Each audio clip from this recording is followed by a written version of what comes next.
Bonjour et bienvenue dans cette nouvelle vidéo, ici Oyonix de Niche à Succès, et dans cette vidéo je voudrais vous montrer comment créer des pages sur WordPress.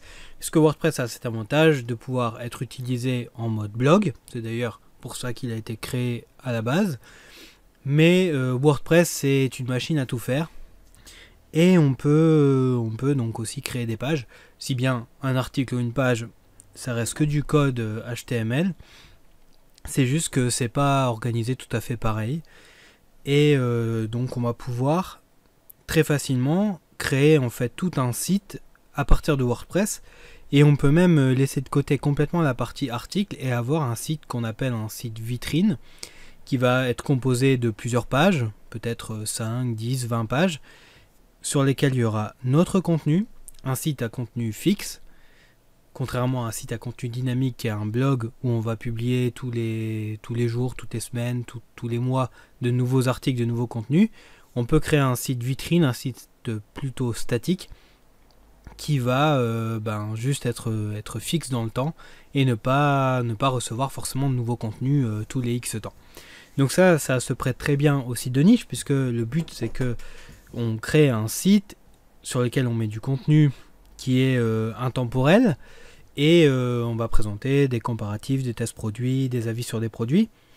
Et donc tout ça on le fait dans des pages. Donc je vais vous montrer tout de suite comment on crée une page sur WordPress. C'est très facile, c'est un peu comme créer un article, sauf que vous voyez ici on a page.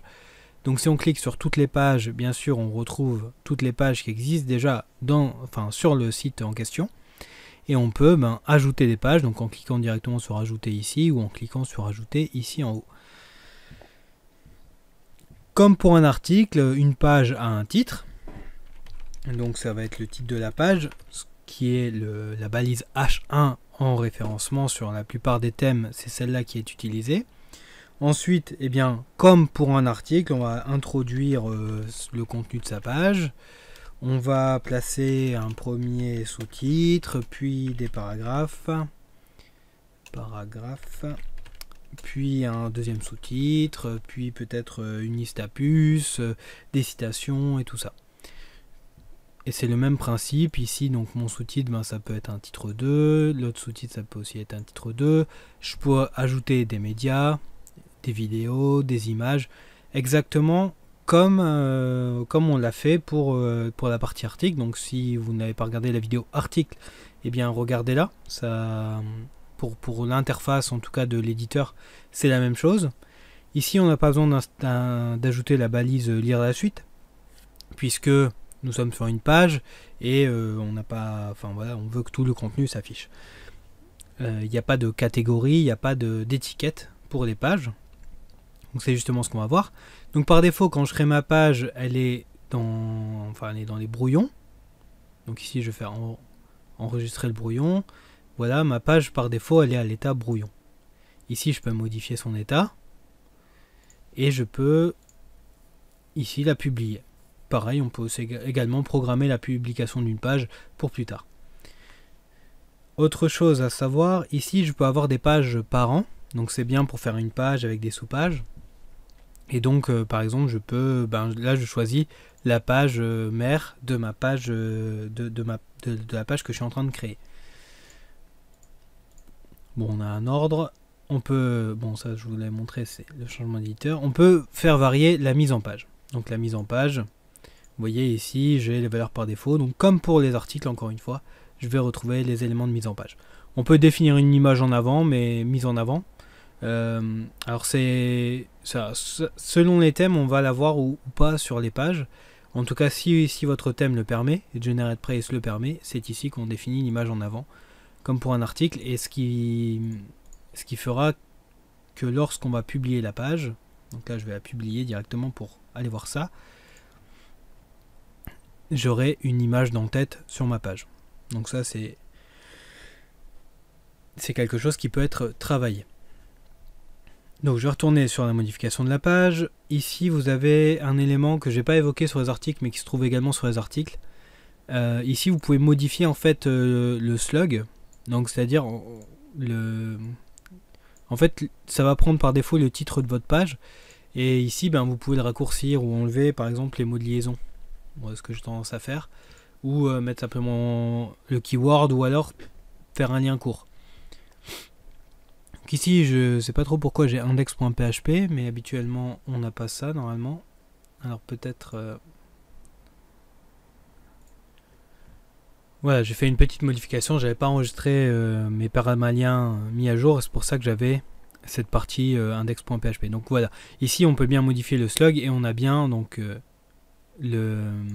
l'adresse du site et ensuite la partie qu'on veut modifier. On n'a pas de index.php.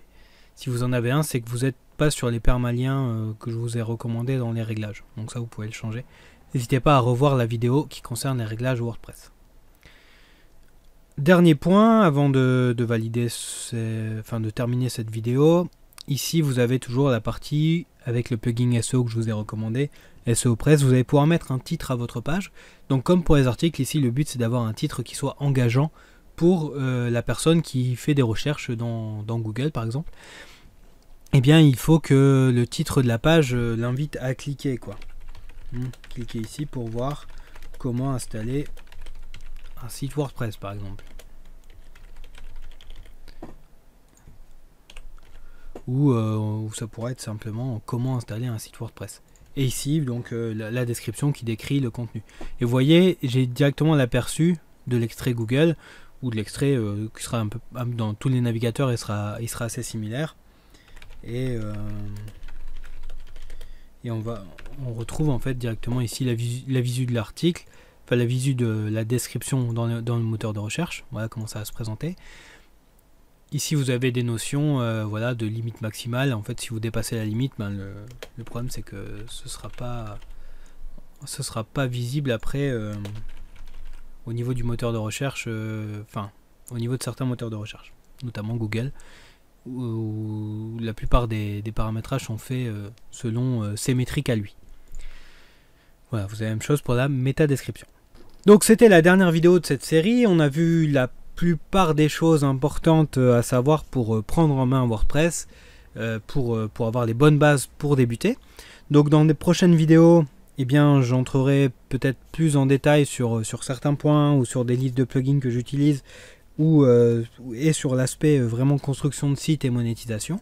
En tout cas là vous avez les clés pour prendre en main les choses et commencer à vous entraîner sur WordPress, à tester des choses, à essayer de créer votre premier site. Je vous dis à très bientôt pour les prochaines vidéos. Ciao!